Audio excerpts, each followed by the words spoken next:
All right, let's just jump right in. The whole idea of the Matrix, this feeling that we're living in a constructed reality, a system designed to control us and hide the truth, well, it's not just a movie anymore. For a lot of us, it's become the perfect metaphor for the modern world. So today, we're going to talk about how to stop being a background character and become the hero of your own story by destroying that Matrix. I mean, seriously, think about it for a second.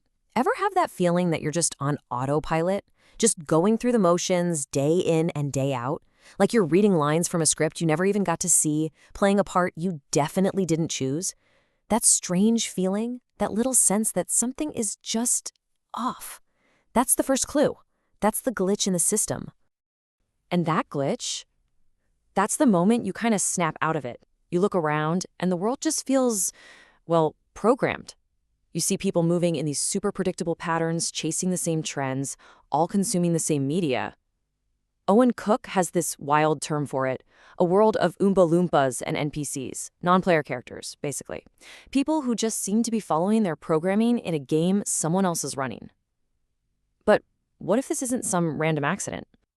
Yeah, and this programming, it might start way earlier than we think. This quote here points to a pretty chilling idea that the very systems we believe are meant to build us up were actually designed to do something else entirely. Coming out of the Industrial Revolution, the goal wasn't to create a world full of free-thinking rebels, right? It was to create a compliant workforce. It's a system designed to get us used to following the script. Okay, so if we're being programmed, you gotta ask, who are the programmers? Who are the architects of this control?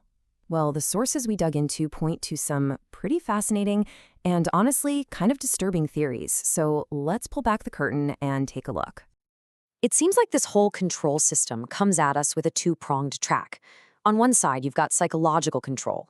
These are techniques designed to essentially hack the software of your mind. And on the other, you've got biological control, which suggests that your literal hardware, your body, can be hijacked by forces you can't even see. So let's start with the psychological side, neurolinguistic programming, or NLP. It was basically created by watching these super successful therapists and trying to reverse engineer their magic to make it teachable. And while it's had a huge influence in a lot of areas, it's worth noting that the scientific community has pretty much labeled it as pseudoscience, saying it lacks any real proof. And this is where it gets a little dark. Critics say that NLP's core mantra, there is no failure, only feedback, can actually be a tool to dodge any kind of moral responsibility. Then you have self-help gurus who've been accused of using brainwashing 101 at their huge events, controlling everything from the temperature to how much you sleep and eat. Then the biological theory is even more direct. What if parasites are the hidden puppet masters behind things like depression, and that some systems are actually designed to weaken us and help these things thrive? Wild stuff. But hold on, let's just pause for a second here. What if all these systems, the mind games, the biological threats, what if they aren't the real Matrix? What if they're just layers of noise? A really complicated illusion designed to keep us distracted from a network that's way more powerful and way more real that's running underneath everything. So let's shift gears. Let's go from the man-made, artificial Matrix to the natural one. Because right under our feet, connecting almost all life on this planet, is this vast, intelligent network, a biological internet that's been humming along for hundreds of millions of years. The legendary mycologist Paul Stamets says it perfectly. He calls it Earth's natural internet. He's talking about mycelium, the root network of fungi. And get this, he doesn't just see it as a bunch of threads in the dirt. He believes it's sensitive, it's responsive. He thinks it might even be sentient. And this image right here just shows you what he means. This isn't just the root of one mushroom. No. This is a massive, interconnected web of these tiny fungal threads, linking trees, linking plants, shuttling nutrients and information across entire forests. It is the original World Wide Web. You know what's absolutely mind-blowing, though? This pattern, this web-like network, it isn't just in fungi. We see this exact same pattern everywhere. It's in the cosmic web of dark matter that holds galaxies together. It's in the neural pathways firing inside our own brains. It's even in the internet we built to connect ourselves. It's like this pattern is one of the fundamental blueprints of the entire universe. And the scale of this thing is it's almost impossible to wrap your head around. Get this, for every single meter of tree root in a forest, scientists can find a kilometer of mycelium, a whole kilometer. Just take a second and think about that. This network beneath our feet is more vast and more interconnected than we can possibly imagine. Okay, so if this massive ancient network is real, why can't most of us see it or feel it? Well, maybe the answer is that our brains have been programmed to only see the artificial matrix. So to break free, it's not about just learning new facts. We need a whole new way of thinking. We literally need to rewire our own internal network. And this is where we find the key: neurogenesis.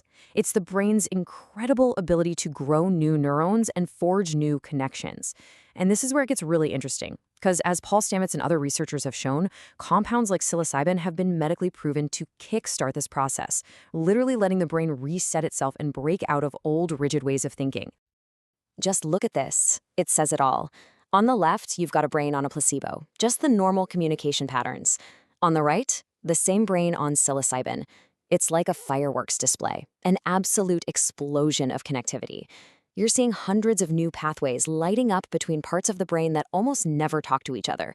That is a neurological reset, right there in front of you. So this path to becoming the hero of your story, it starts to look pretty clear.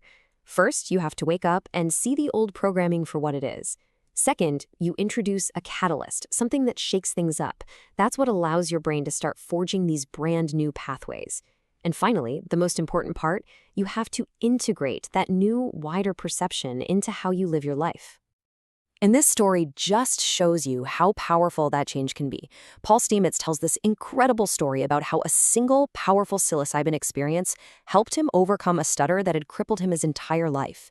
He literally reset his own neurology. He rewrote his own script in a single day. So once you've rewired your mind, once you start to perceive this deeper connection to everything, the world just looks different. That old game seems kind of silly. So the question is, how do you live? How do you operate in the world once you've actually woken up? Well, to put it simply, it makes you really, really rare. In a world where so many people are just running on autopilot, someone who's actually present, who's self-aware, who's truly authentic, they stand out.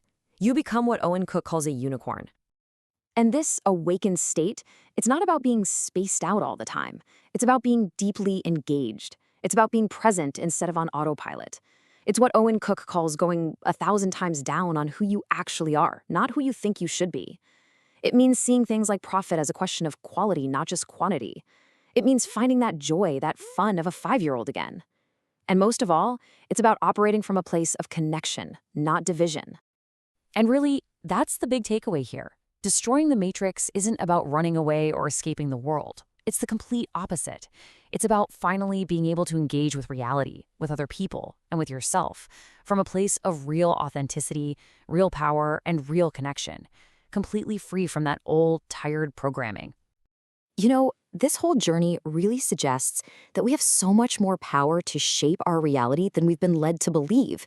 It all starts with our perception, with the wiring in our own minds. So I'll leave you with this to chew on.